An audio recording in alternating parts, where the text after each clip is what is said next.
In the capital, everyone knew Adrian Liu kept a canary. They said he treasured it more than heirlooms, more than reputation, more than the cold empire he ruled with a handful of sentences and a stare that made the old money crowd swallow their pride. They whispered about the glass villa on the hill, about the gates that never stayed open for anyone, about the woman he hid there like a secret that breathed. The canary was me.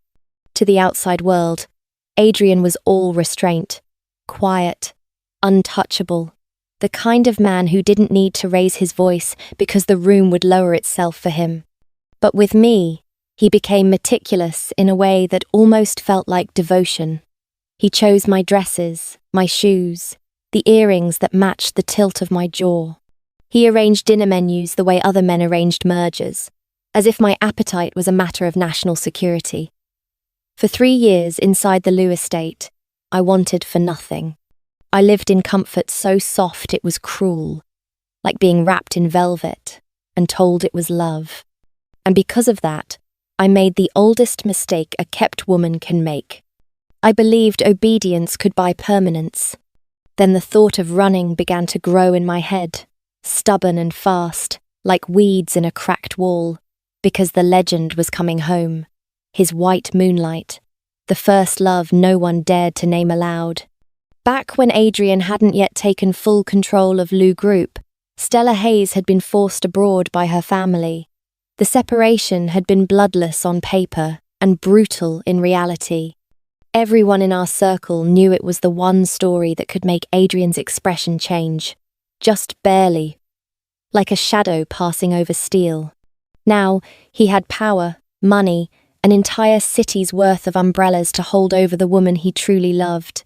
He could rewrite the ending. He could make it sweet. And me? Nora Shen. A woman with no title. A canary in a gilded cage. Something pretty he could close the door on when the real owner returned.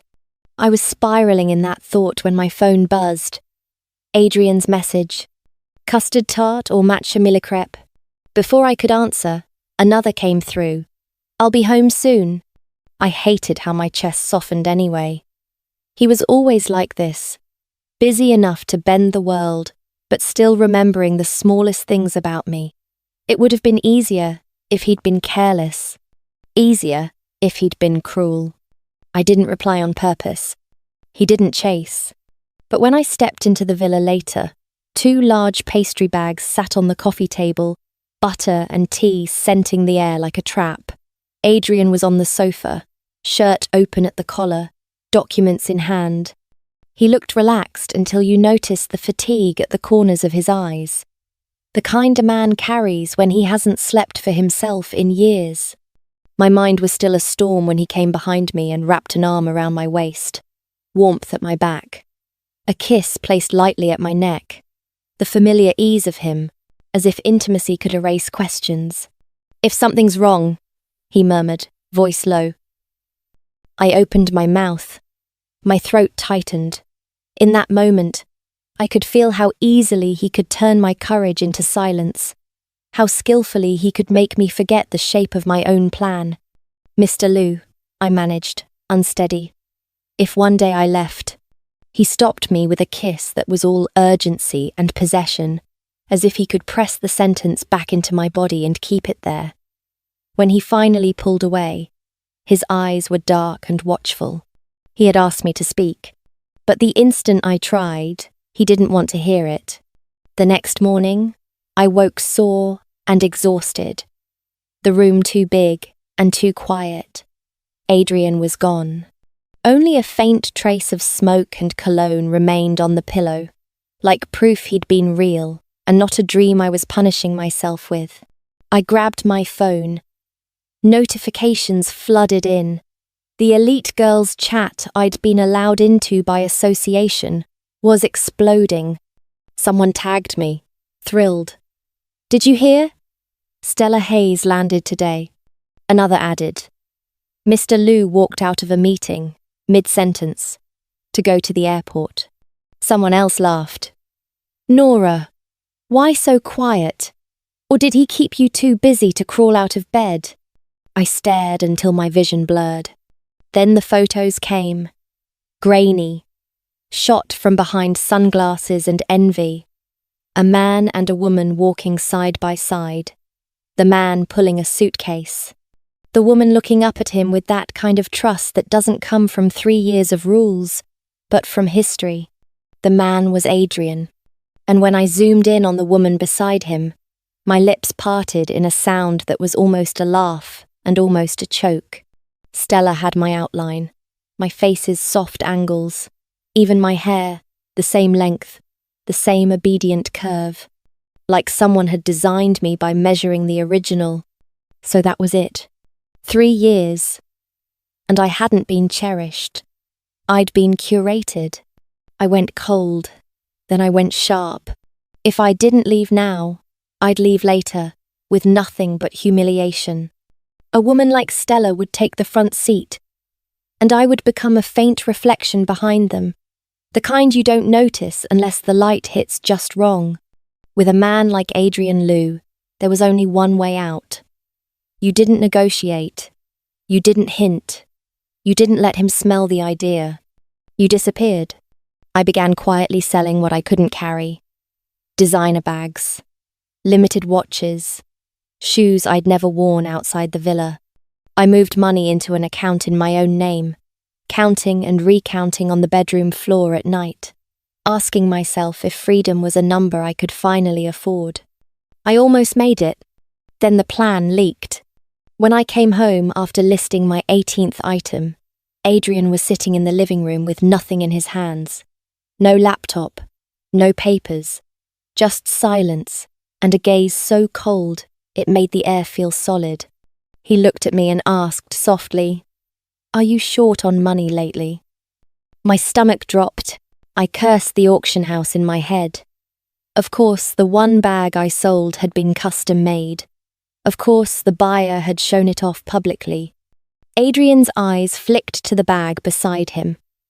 Calmly, he said, "Your name is engraved on it." I forced a smile. I stepped closer, looped my arms around his neck, made my voice sweet the way he liked it. "I'm sorry. I've always been like this." Normally, that softness worked. Normally, it soothed him like a familiar song. This time, it didn't. His hand tightened at my waist. Not painful, but unmistakably a warning. He inhaled once, controlled. "If you need money, you tell me." That night, 10 million appeared in my account. The bank notifications kept coming like a drumbeat. I stared at the number and thought, bitterly, it would be enough to start over somewhere far away, a city where no one knew Adrian Liu's name, and no one called me a canary like it was cute. So I stopped hesitating. The day my visa cleared, I watched his schedule like a thief studies locks. I learned he'd be travelling soon. Escorting Stella on a business trip, they said. Perfect timing. The cleanest window. I waited until the moment his plane was confirmed in the air. Then I rolled my suitcase out, heart hammering, and headed straight for the airport. At the entrance, I looked back at the city that had been mine and never mine at all. "Goodbye," I whispered. "My cage." I sent him one last message before I could talk myself out of it. "Mr. Liu, thank you for taking care of me for 3 years. But I'm leaving now. I'm sorry. I wish you well." My finger slipped as I typed, nerves shaking my hand, turning leaving into something worse. Something louder. A word that sounded like betrayal. I hit send anyway. Then I blocked him, deleted the chat. One clean cut. Freedom tasted like sweet pastry in a business lounge.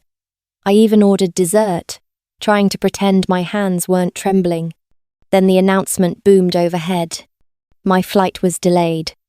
Reason: a passenger had not yet arrived.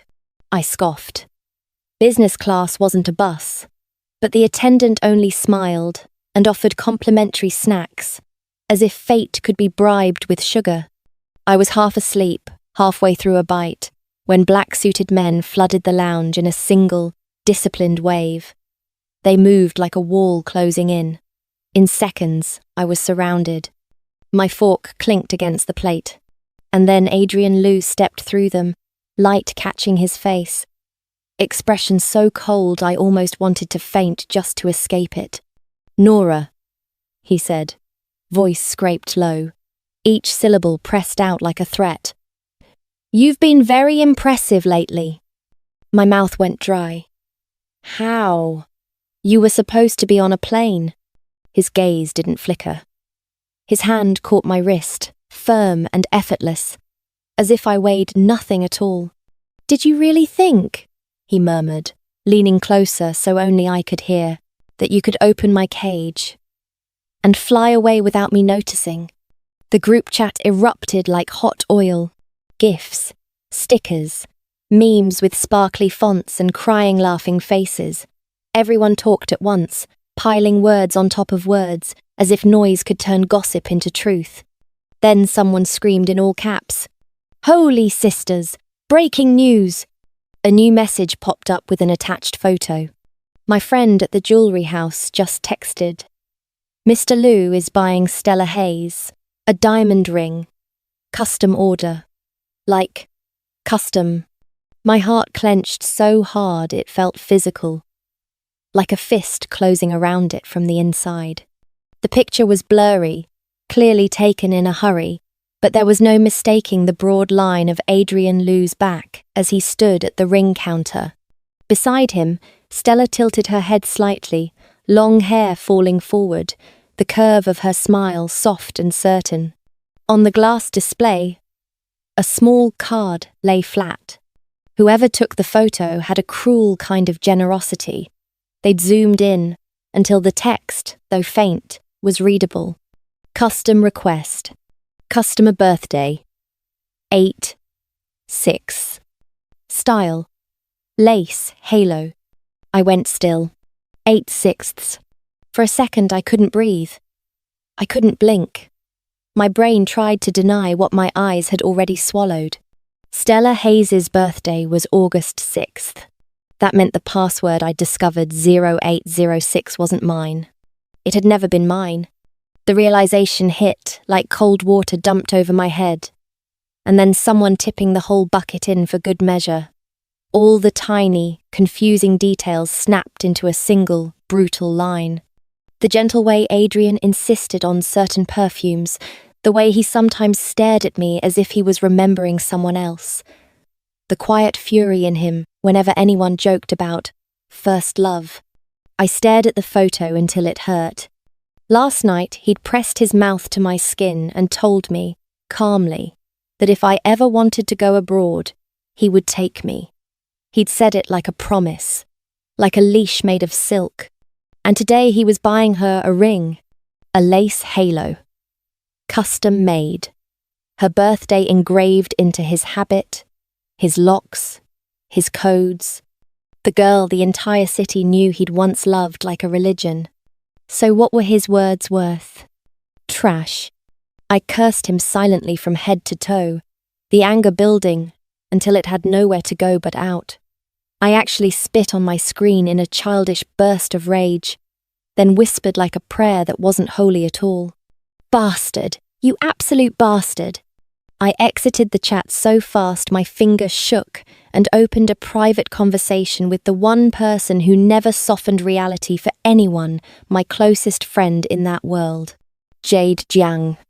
Jade was legendary. People called her the Queen of Romance, like it was a compliment, but it was really a warning. She'd once dated 8 rich boys at the same time, divided them neatly across 7 days, and reserved Sunday as her rest day. She kept it up for 2 years, without a single one catching on. If anyone knew how to vanish from a man, it was her. I typed, fast, emergency, need advice. How do you dump a man without leaving footprints? Jade replied instantly. Dumping men is easy. Dumping Adrian Liu. Decide now. He doesn't get sad. He gets violent. I bit my lip hard enough to taste blood. Violent my ass. He just bought someone else a diamond ring. If I don't run, I die here. Jade paused, then, seriously? But he's always been obsessed with you. My laugh came out thin. Go read the group chat. You'll understand. 3 minutes later, my phone exploded with her messages, like fireworks. I read it. Okay. I officially support you running. Full hands and feet. But Nora, listen to me, hiding from Adrian Liu is not a game. It's war. War was exactly what it became. Adrian started coming home less, but every time he did, his gaze felt sharper, like he was searching for cracks in me, like he was checking whether the bird in his cage still remembered how to sing. When I left the villa, 2 bodyguards appeared as if summoned by my shadow. They called it safety. They wore politeness like a uniform, but their eyes never drifted far from my hands, my bag, the direction my feet pointed. I couldn't even step past the estate gate alone. After a few failed attempts to slip away, I changed strategy. I called Adrian, in a softened voice I hated using.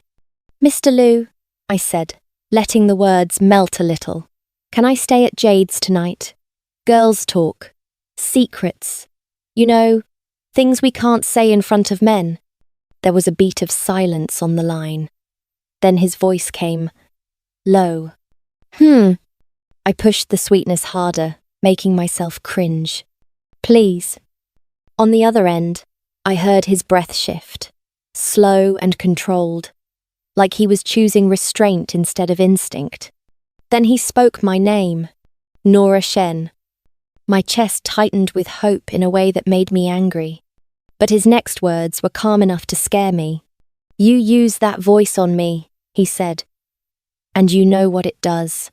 My mind went blank. In the space of 2 seconds, I saw my entire plan collapse like a paper house in rain. He continued, unhurried. Tonight you come home. Or do you want me to pick you up? I nearly dropped my phone. I didn't even make it to evening. Before the sun could fall, Adrian appeared at Jade's front door, like the devil answering his own invitation. He said nothing. No lecture, no argument, no negotiation. He just lifted me into his arms, as if I belonged there by physics, pressed my face against his chest, and carried me straight to his car. Over Jade's shoulder, I caught her expression, half pity, half envy. A look that said, I told you so, without words. I was taken home like a cat dragged back to its cage. That night, he didn't give me space to think. He didn't give me time to rebuild my courage. He wrapped me in his presence until my plans dissolved into exhaustion. The next morning, Adrian left early. Tie perfect, posture effortless. The exact version of himself that made magazines sell and rooms go silent. I dragged myself out of bed, body aching, legs shaking. In the bathroom, I froze. Blood. Not normal. Not familiar. Panic rose so fast it made my hands cold. I called a car and rushed to the hospital alone, one palm over my stomach as if I could hold my future in place by force.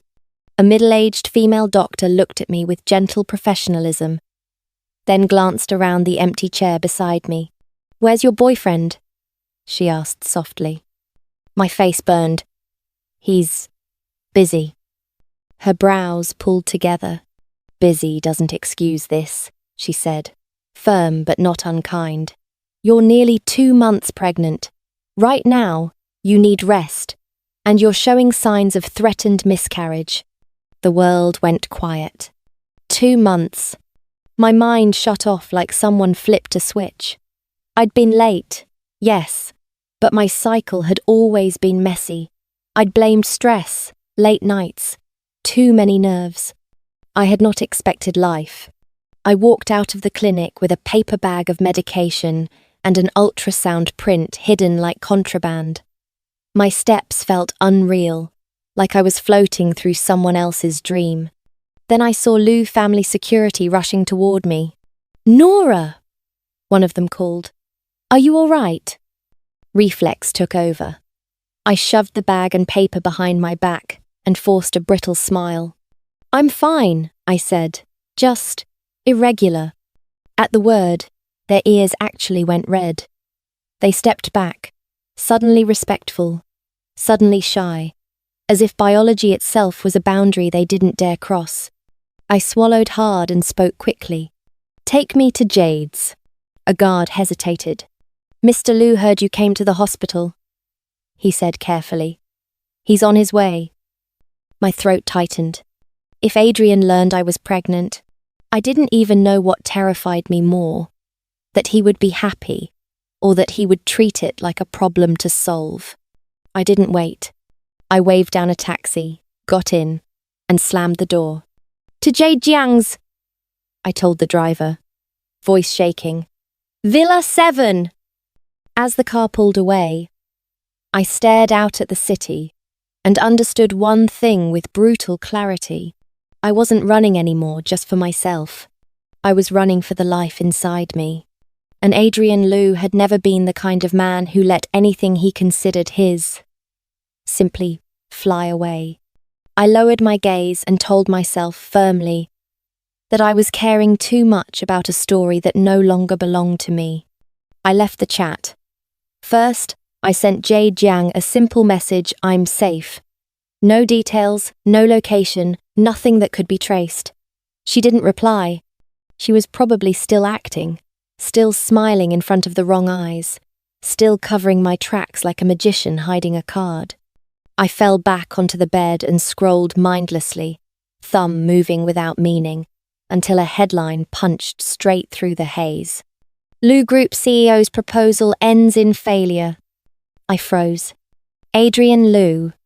A failed proposal. My finger hovered over the screen. For a second, curiosity burned like an itch under my skin. I wanted to know why. I wanted to know who. I wanted to know if the fireworks had shattered into ash in his hands. Then I pulled my hand away. Whatever happened to him didn't matter anymore. It couldn't. If I let it matter, the cage would simply rebuild itself inside my chest. I turned off the phone, rolled to my side, and forced my eyes closed. Life in the new place was easier to sink into than I expected. The quiet wasn't the cruel kind, the kind that echoed in a mansion and reminded you how alone you were even when you were kept. This quiet felt human, small, honest. My neighbour across the hall was named Ivy Shu, bright-eyed, about my age. The sort of cheerful that didn't feel fake. On my first afternoon, she rang my bell with a basket of fruit in her arms, smiling like we'd been friends in some other timeline. She chatted with me as if she had a bottomless reservoir of stories. Then, mid-sentence, she snapped her fingers as if she'd remembered something important. Wait, Nora, she said, leaning closer. You just moved here from the neighbouring city yesterday, right? Did you hear about the Liu Group CEO's proposal? She shook her head, genuinely regretful. What a shame. If you'd arrived one day later, you could have seen the fireworks of the century with your own eyes. My throat tightened, but Ivy didn't notice. She kept going, delighted by the drama, the way people are delighted by storms when they're watching from a safe window. They said the fireworks cost, like, 10 million, maybe more. Even the video made me dizzy. Adrian Liu is terrifyingly rich, she sighed. But the craziest part? The woman he wanted to propose to never showed up. I went still. So the proposal failed because the bride didn't appear. My mind snagged on the image like a hook. Adrian under a sky splitting open with light, ring in hand, everyone watching, and the one person he called fate, simply absent. For one brief, humiliating second, a thought flickered in me. Maybe Stella didn't love him at all. Maybe a man like Adrian Liu, who believed that reaching out his hand was the same as being answered, finally met something he couldn't buy, couldn't command, couldn't trap. Ivy was still talking, still sighing, still marveling. Imagine being the woman who gets proposed to by him and then not coming. I can't even understand that kind of luck. I forced a smile so small it barely existed. Yeah, I murmured. Unbelievable. Ivy slung an arm around my shoulders, laughing as if she could chase away every heavy thought with sheer warmth. Don't be jealous, she teased. One day you'll get fireworks 100 times better. I swallowed hard and answered quietly. I'm sure. And somehow, just hearing her say it made the future feel less like a cliff. Ivy took me around the neighborhood. She showed me which supermarket had the best prices, which restaurants were clean, which bus stop came fastest. Within days, I knew the route to the prenatal clinic, the hospital, even a postpartum care center. I marked places on my map like I was building a new life with careful, practical strokes. When things stabilized, I went back for another checkup. The medication worked. The ultrasound showed the baby's heartbeat steady, the little body tucked safe, the crisis easing. Only one thing wouldn't release its grip on me. I still hadn't heard a single word from Jade. I tried everything, calls, texts, emails, silence, day after day. No reply. No, okay. No, I'm alive. Panic finally won. With shaking hands, I opened my blocked list and found a familiar name. I stared for a long time before unblocking. Then I typed, cautiously. I'm sorry. Do you know how Jade is? Is she okay? The response came almost instantly. Oh my God, you finally unblocked me. Nora Shen, you're insane. Disappearing like that and leaving no trace. Respect. My brows knit. What are you talking about? Messages flooded in. You're asking? After you ran, Mr. Liu went feral. I answered as calmly as I could. He went feral because his proposal failed. The person on the other side typed so fast it was almost angry. Not because of the proposal. Because he's been looking for you. He asked everyone. Anyone who ever knew you got interrogated. Especially Jade. He knew she was the last person to see you. He refused to leave until he got answers. I stared at the screen, my fingers cold. Another message followed. They said Jade got so mad she smashed her phone just to stop the message torture. And her boyfriend, Miles Chu, stepped in. 3 sides pulling at each other for days. The whole circle was terrified. Then the question hit me like a knife. Where are you? When are you coming back? I didn't answer. My chest felt tight in a way I hated. Because part of me, some small, foolish part, wanted to believe Adrian's frenzy meant something tender. But another part of me, the part that survived, corrected the fantasy immediately. It wasn't love. It was control. It was a man whose pride had just been publicly bruised, proposal rejected, first love absent, and in the chaos, he reached for the one thing that always obeyed. The canary that looked like her. The substitute that didn't say no. I was not special. I was familiar.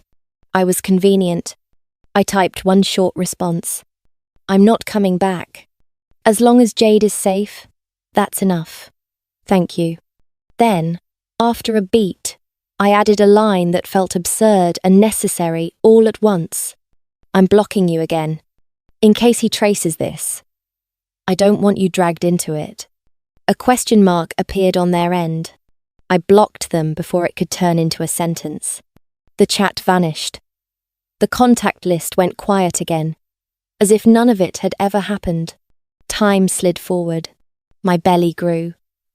The baby grew heavier. The kicks became clearer little reminders that I wasn't alone anymore, even if I lived like a ghost. One afternoon, I lay on a lounge chair in the small yard, letting the sun warm my eyelids. Ivy sat nearby, chin propped on her hand, watching me with the casual curiosity of someone who'd started caring without realizing it. So, she asked lightly, why isn't the baby's father here with you? I didn't even open my eyes. He's dead, I said. flat, as if I was talking about weather. Ivy went silent. When she spoke again, her voice had softened. "Oh, I'm sorry."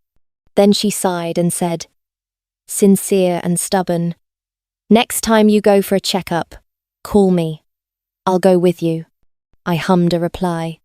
I already knew she wouldn't take no. The last time she saw me go alone, she'd followed like a shadow and waited outside the clinic for hours. In this unfamiliar city, Ivy's shoe was a small light, warm, earnest, the kind of friend you don't deserve but desperately need. I told myself that after the baby came, it would be just the two of us, me and my child, learning to live. Ivy would visit sometimes. We would be okay. We would not be lonely enough to break. I believed that, until the uninvited guest arrived. Adrian Liu. He stood in front of the small, rented house like he'd always belonged there, tall, broad-shouldered, white shirt, black trousers, his face cut from sharp angles and colder decisions. He didn't need to move to command attention. People passing by glanced at him without meaning to, like gravity had turned its head. Ivy, nearsighted and fearless, nudged my arm and laughed. "Nora," she whispered, delighted. "Your door has a handsome guy. He must have the wrong house. Or, hey, why don't you just claim him as the baby's dad?" I didn't answer. My chest tightened. The air felt thinner. I watched Adrian start walking toward us, step by measured step. Ivy's smile faltered. She turned to me, studying my face. "Don't tell me," she began slowly. "This is your ex who died." Adrian came closer, close enough that he definitely heard every word. The tension snapped tight like a wire. I swallowed. My heartbeat was so loud, I could hear it in my ears. I leaned toward Ivy and said softly, "Stop talking. Please go inside." Ivy's brows drew together. She didn't move. "Why? Are you scared of him?" she demanded. Then anger flared in her eyes, quick and protective. "Is he the type who hits women?" Before I could stop her, she stepped in front of me, arms spread like a shield, and yelled at him. "Hey, you bastard! A man who hits women isn't a man at all." My stomach dropped. The bruises Ivy had seen on my neck weeks ago weren't from fists. They were from Adrian's mouth, from kisses that weren't gentle enough to count as tenderness but not violent enough to call what they truly were. I grabbed Ivy's arm, sweating through my palms. "It's not like that," I pleaded. "Please go. Trust me." Ivy kept muttering curses, still furious, still brave. Adrian lifted one hand slightly. Two men in black appeared as if summoned from the shadows. They didn't hurt Ivy. They were polite, firm, and unstoppable, guiding her away while she fought and shouted. "Let me go, Nora. If anything happens, call me." Her voice faded around the corner. And then there was only me and Adrian, standing in the yard with the late sun turning everything golden, as if the world was trying to make this moment look like fate. He walked closer until his cologne hit me familiar, expensive, and suddenly nauseating. His voice was low, rough, almost amused. 102 days, he said softly. "You're very good at running, Nora." His eyes were dark enough to make my skin prickle. 3 words rang in my skull. "I'm dead." I glanced toward where Ivy had been taken and forced the words out with a shaking voice. "Please, don't hurt her." Adrian didn't answer right away. He stepped closer, then seized my shoulders, his grip controlled but unyielding. A cold laugh scraped from him. "So that's what you think I am," he murmured. "A man who harms people casually." His gaze dropped slowly, precisely to my belly. The smile on his mouth turned sharp. "Pregnant," he said, each syllable deliberate. "And you still ran."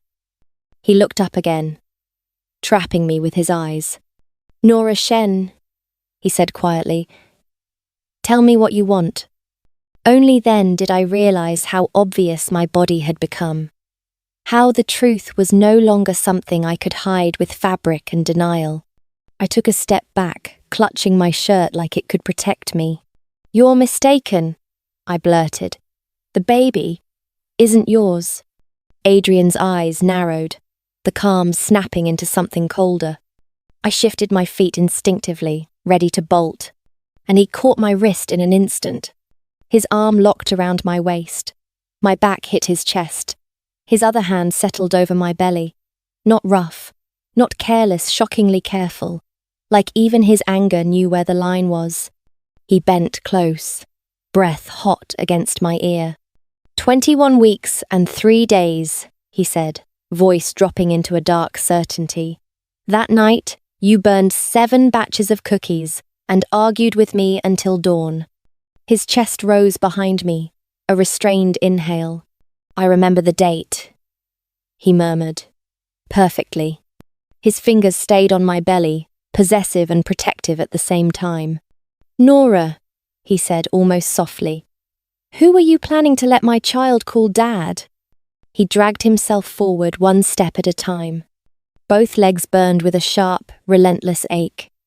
His head rang like a bell, struck too hard, too often. Cold sweat slid down his spine, soaking his shirt, turning every breath into something thin and desperate. He didn't know how long he'd been walking. He didn't know where the road went. All he knew was that the night had teeth, and he was only 8. Then his vision went black. He stumbled, his foot hit loose gravel, and he slipped. The world tilted. The ground vanished beneath him. In the instant his body dropped, Adrian was still conscious enough to react. Survival took over. He flailed, fingers clawing, and his small hands found the jagged lip of the cliff. For a heartbeat, he hung there. For a heartbeat, he was a child suspended between sky and a mouth of darkness. Below him was a deep, black ravine. The wind whistled up from it, hollow and hungry, as if the earth itself was exhaling. His arms shook violently. His fingers, soft and small, screamed with pain as they tried to hold the weight of his entire body. How much strength could a child have? His chest seized. A sob tore out of him before he could stop it. Tears blurred his eyes, but he couldn't wipe them away.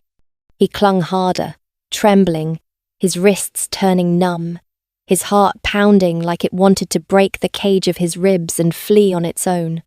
He hadn't even cried for long when a girl's voice cut through the night from above, sharp, fearless, almost rude with confidence. "Who's there? Playing ghost at this hour? Don't try to scare me, or I'll smash your mouth in."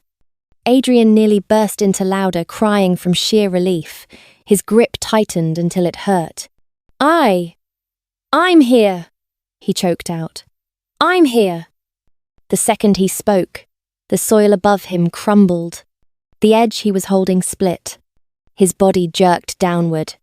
And then, at the last possible instant, a small hand snapped around his wrist. "Good grief! What kind of ghost is this heavy?" Adrian looked up with wet lashes and saw a young face peeking over the cliff. Hair messy, eyes dark and bright as flint. She couldn't have been older than him, maybe younger. Yet her fingers locked around him with stubborn, ridiculous determination. She grinned as if this was funny. "Oh," she said, squinting. "A boy ghost." Her body slid forward from the effort.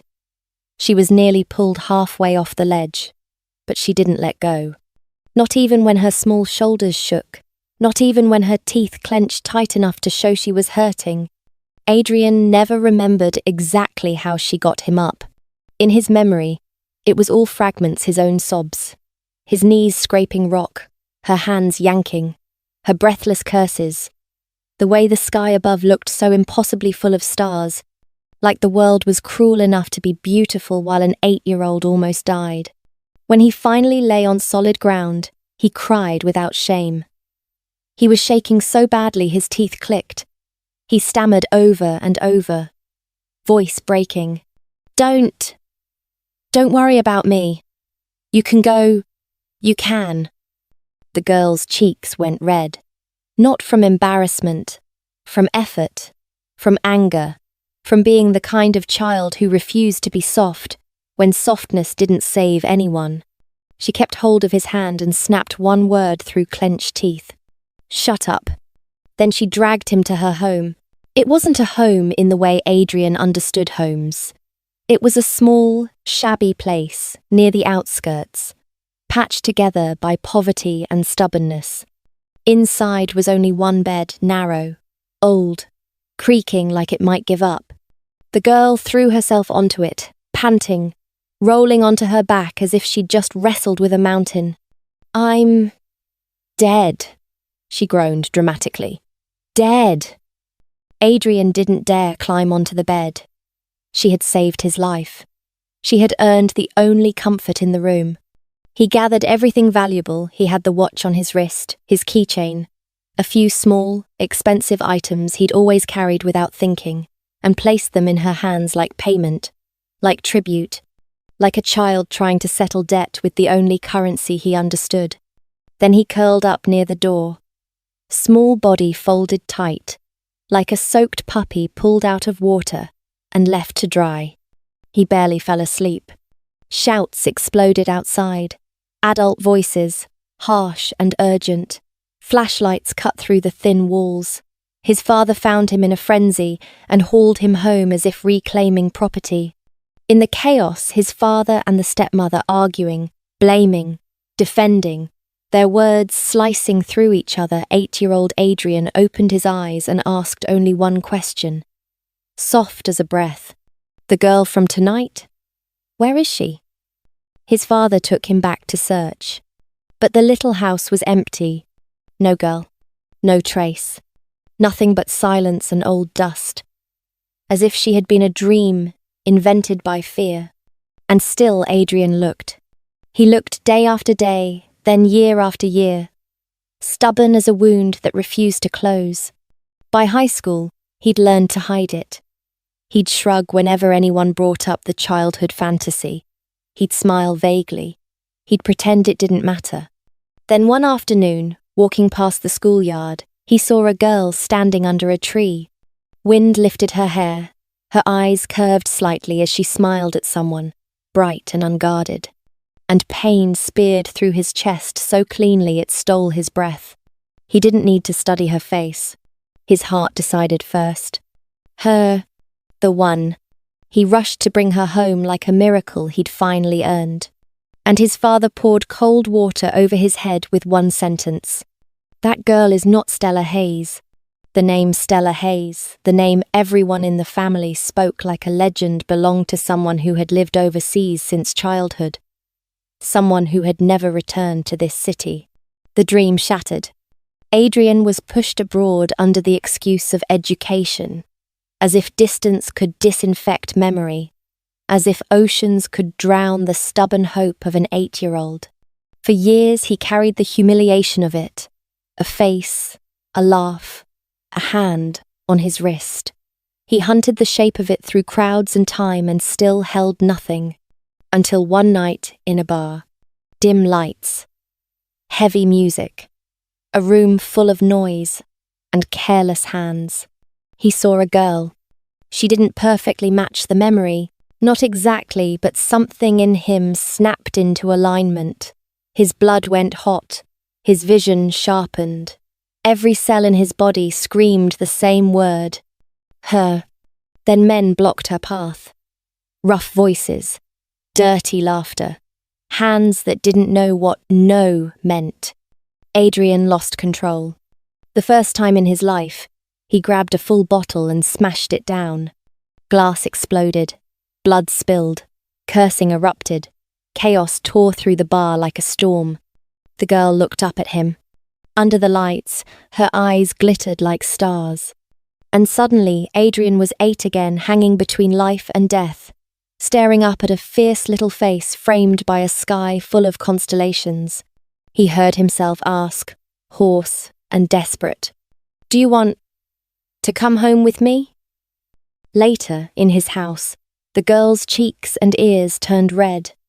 She avoided his eyes, like she was afraid of what she'd see there. He couldn't help asking, softer than he meant to be. "What is it?" She hesitated, then pressed her face into a pillow. Voice, tiny. I've never been with anyone before," she whispered. "Can you be gentle?" If she looked at him like that, he could have surrendered his entire world at her feet. He forced calm into his voice, softened it until it sounded like a promise. "Okay," he said.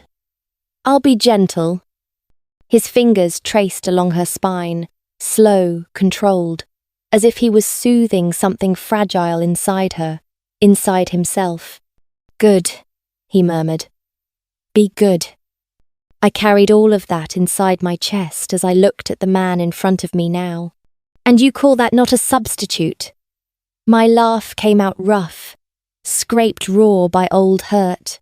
"The stubborn little girl who saved you at 8, the one you chased for years, the eyes you fell into that night at the bar, those are one person in your heart." My voice trembled anyway. "But the one you brought home, the one you kept, the one you used to fill the gap," I swallowed hard, "was me." I lifted my chin, forcing myself to meet his gaze. "You love a memory. You love a past. And my throat tightened. I'm just someone who resembles her. Convenient to hold. Convenient to kiss. Convenient to whisper promises you don't even know belong to a real person or a childhood hallucination." The words hurt coming out. They tasted like blood. "Adrian," I said, voice steady despite the shaking in my hands. "I don't want to live as a copy anymore.